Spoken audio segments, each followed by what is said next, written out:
Hello darlings. Now I want to make a two-part video, and I shall, and the subject of these two videos shall be principally the gods. But before we tackle the gods, let's do the right thing and say a few words on the source, because I think it kind of speaks of a kind of very modern fear and embarrassment that we well, not myself, but people in the occult world and pagans and that kind of thing, it's kind of cool to worship gods and make offerings to gods and identify yourself with these primal archetypal forces, and then just completely ignore the fact that these principles are emanating from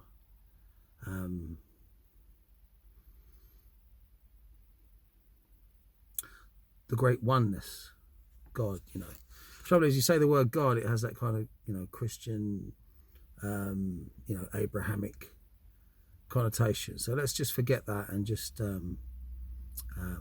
think of it in terms of the the root of consciousness, the creator, etc., etc.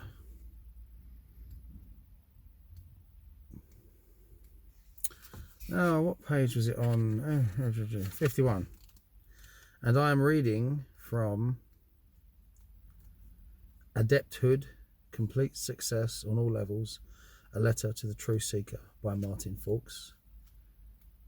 One of two particular chapters, this one being called God. This is the best place to start, by eliminating the fear of this word and bringing this notion into one's practice. Because you call yourself a spiritual person, what, you're just gonna fanny about meditating and having funny pictures up on the living room wall and burning incense, and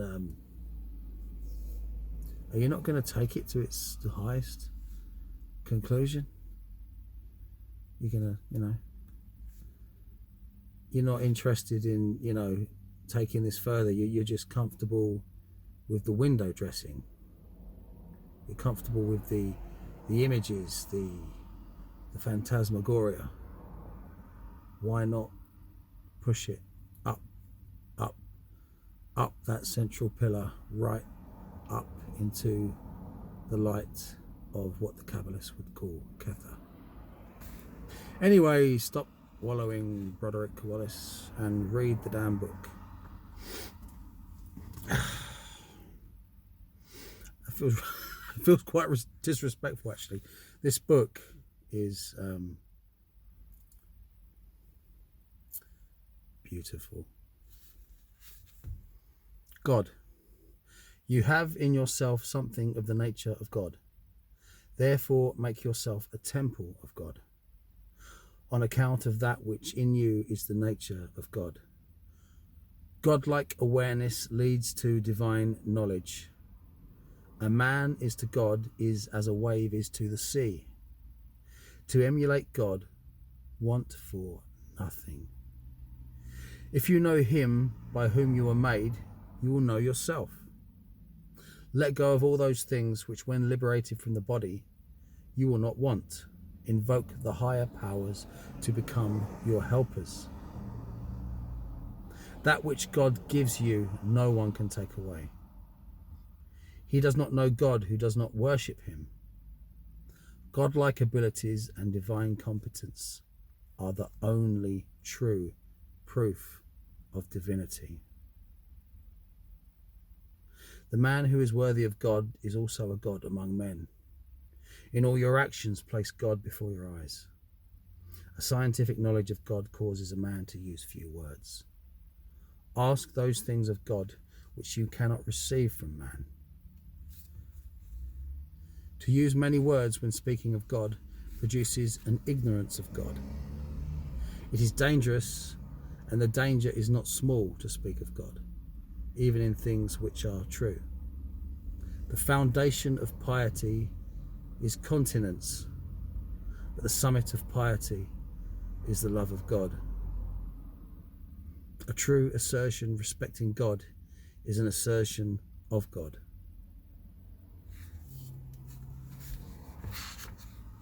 And now we shall proceed down the emanations, one step, if you like, to the gods.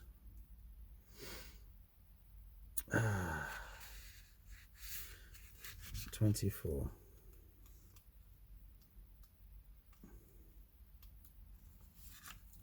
And this chapter is called The Diverse Forms of the Spirits and Gods. You questioned why the gods and spirits take on so many forms and have so many names. How can this be if these forces are beyond corruption and unmoving?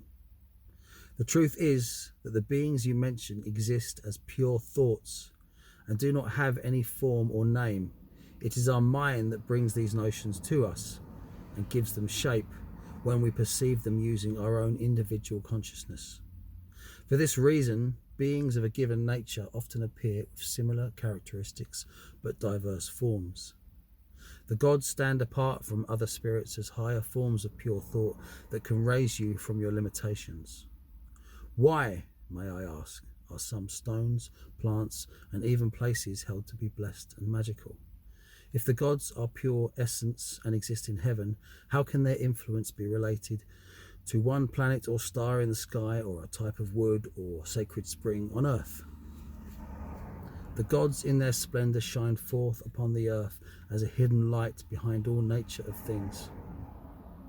Just as the sunlight is taken up and heats objects of some substances and color more than others, so too do the rays of a particular god gather in some nature of thoughts, objects, or living beings. Now,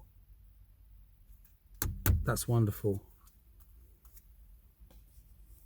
And in part 2, I shall be reading from Dion Fortune's Aspects of Occultism, the chapter entitled God and the Gods. And this is a beautiful way in, a really good way to imbibe a kind of the word I'm looking for is osmosis. We can soak up an impression of what the gods are, because it's too complicated to sum up in just a few words, in my humble opinion. So see you for part 2.